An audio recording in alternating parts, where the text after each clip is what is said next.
Mr. Miller cautiously looked out the window and saw that the night must have been cold because the road was frozen and shining like glass. Because of the bad weather, road workers couldn't handle the workload, and thus, many streets didn't get sprinkled with salt yet. I wonder if my old Chevy could handle this road, the old man thought anxiously. The thing was that Mrs. Miller had asked her husband to go to the store to get some groceries because she was having a terrible migraine caused by the bad weather. Having complained about the dreadful weather for a minute or two, the old man got dressed unwillingly, put the shopping list prepared by his wife in his pocket, and went out into the piercing wind. Mr. Miller's old Chevrolet was in the garage, and therefore, it wasn't afraid of ice. Having barely managed to open the frozen lock of the gate, the old man finally got inside and turned on the lights. The car flashed its chrome wheels, as if greeting its owner, which made Mr. Miller smile. "It's been so many years, but it still looks new," said the old man, and lovingly touched the hood of the new Chevrolet. Finally, after completing the visual inspection, Mr. Miller got behind the wheel. Glancing warily into the rearview mirror, the old man drove out of the garage and turned towards the nearest supermarket. To his surprise, the road wasn't as slippery as it seemed at first glance. With a sigh of relief, Mr. Miller began to turn the radio toggle, trying to find the right station. The old man only got distracted for a second, but it still prevented him from noticing the danger at the right time. The thing was that at a distance of some couple of meters from Mr. Miller's car, the rear lights of a brand new Porsche suddenly appeared. The old man hit the brakes almost immediately, but the treacherous icy road prevented the Chevrolet from stopping in time, and instead, it crashed into the rear bumper of the Porsche. The crash came with a vile metallic grinding sound that seemed like hellish music to Mr. Miller's ears. The man hit against the steering wheel, which caused him to lose his breath for a bit and start seeing dancing lights in his eyes. Having finally recovered from the initial shock, Mr. Miller opened the door and stepped out of the cozy Chevrolet salon. Wailing and groaning, the old man approached the Porsche and carefully examined the damage caused by the expensive car.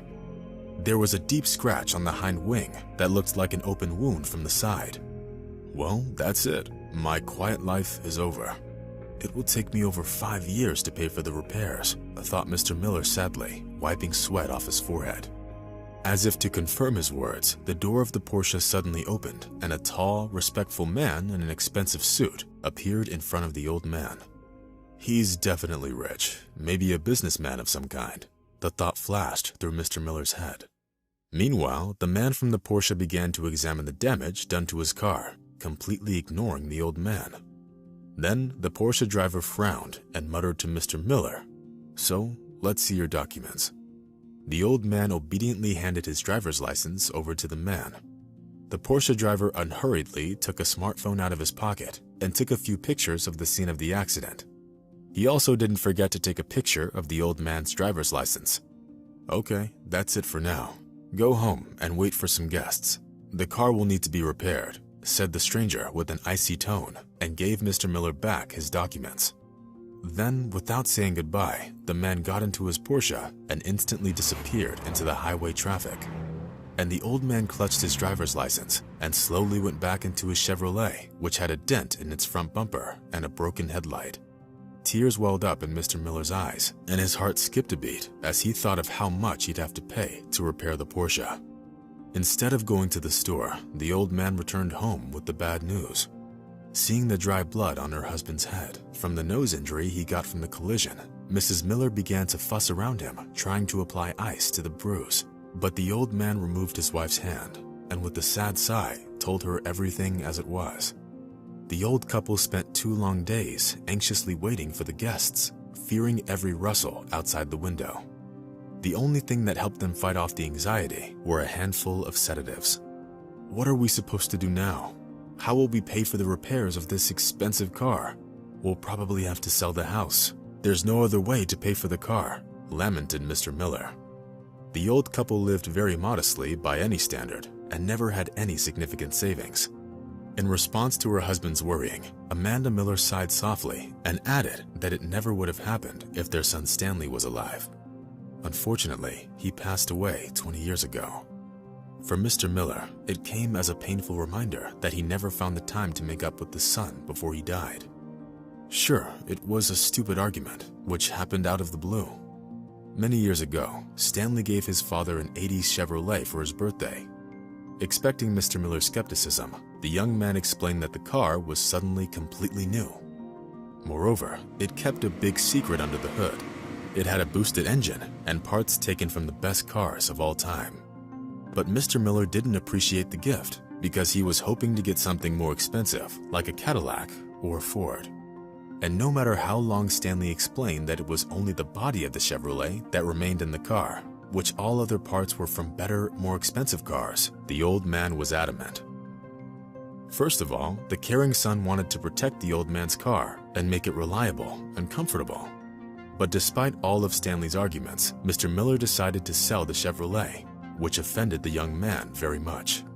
An argument ensued, which turned into a long falling out. In the end, the old man did keep the car, but Stanley couldn't help but feel offended. If only the old man could have known that this would be his last conversation with his son. The thing was that feeling mad at his father, Stanley got a job at a drilling station that was located 3,000 miles away from his hometown. Stanley was a helicopter pilot and serviced oil rigs in Alaska. One day, Stanley was flying during bad weather and his helicopter crashed just a few meters away from the landing site. Thus, in a very unfortunate instant, Mr. and Mrs. Miller lost their only son, whom they loved very much and counted on for support in old age. It wasn't until Stanley died that Benjamin Miller realized what a wonderful car his son had given him. After all, 20 years have passed, and the Chevrolet still looked new, having never once broken down. Deep in his sad thoughts, the old man was interrupted by the sound of a loud knock on the door. Casting a frightened glance at her husband, Mrs. Miller went to open it. A tall, important-looking man stood at the door. The old man immediately recognized him as the driver of the Porsche. The guest seemed to be feeling very confident. He looked boldly around the Miller's house, as if calculating its value in his mind. Then he smiled slightly and said, "Well, we meet again, Stanley.